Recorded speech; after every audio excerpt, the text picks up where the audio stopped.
Hello and welcome back to Shakesyear. We are working on Richard III, and today we get to hear from Richard in what the folio calls Act 3, Scene 4, which is a very long scene, what a lot of other versions call Act 3, Scene 5, because they wanted to split things up a little bit.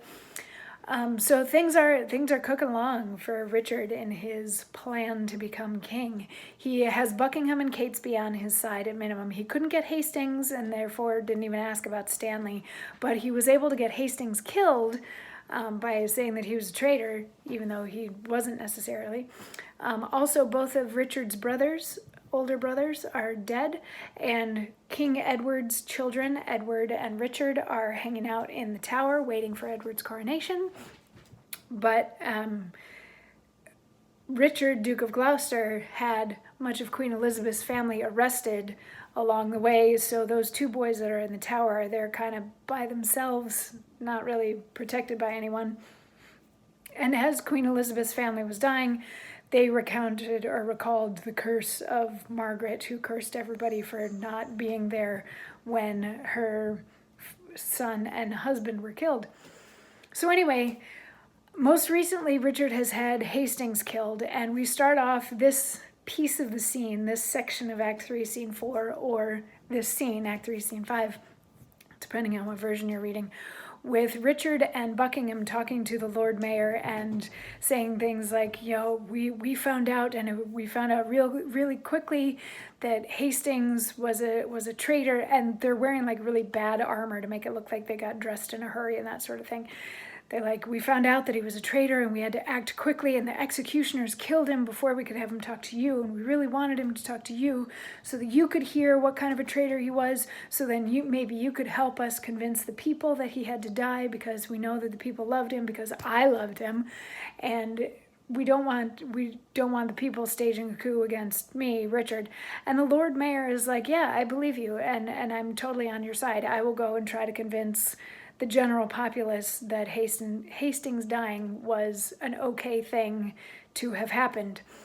So he leaves, and Richard says to Buckingham, go after cousin Buckingham. The mayor towards Guildhall hies him in all post. There at your meetest vantage of the time, infer the bastardy of Edward's children.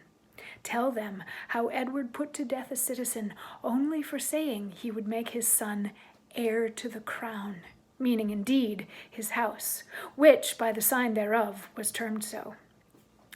Moreover, urge his hateful luxury and bestial appetite in change of lust, which stretched unto their servants, daughters, wives, without control, lusted to make a prey. Nay, for a need, thus far come near my person.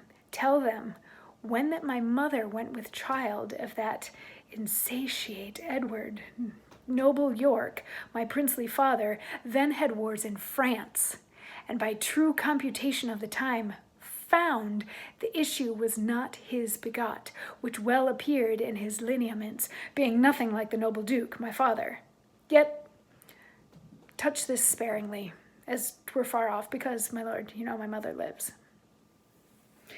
So, the next part of his plan, in order to circumvent his nephews and install himself as king, is to question their legitimacy. So he's now sending Buckingham along with the Lord Mayor to spread the rumors in the town that Edward and Richard, the two boys hanging out in the Tower, are bastard children, and that King Edward would sleep with anyone and everyone that he could get his hands on. So those children are illegitimate children and therefore do not fall in the line of succession.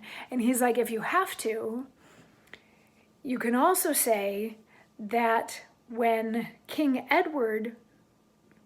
Richard's mother was pregnant with King Edward, Richard's father, the Duke of York, was off fighting war somewhere. So he's also willing to go so far as to call into question his brother Edward's legitimacy, because if Edward was illegitimate, then obviously this Edward and Richard are also illegitimate, which would mean that Richard gets to take the throne.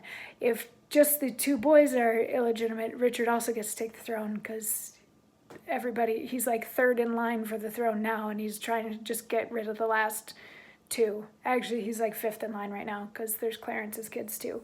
But anyway, he's like, that's how they're going to get around Edward's nephews, is to question the legitimacy of all of these kids. And Buckingham was like, cool, I'm on it, I'm going. And he goes off, and then Richard tells everybody else that's there, which is like Lovell and Ratcliffe and one other person, he's like, you go get this priest and you go get this guy, and we're all going to meet in this one same place. And in the meantime, I'm going to go get my brother George's kids, Clarence's kids, and hide them away. And I'm also going to make it so that nobody can go and see Edward's children, Edward and Richard. So he's a busy bee. He's a busy bee now because things are rolling along.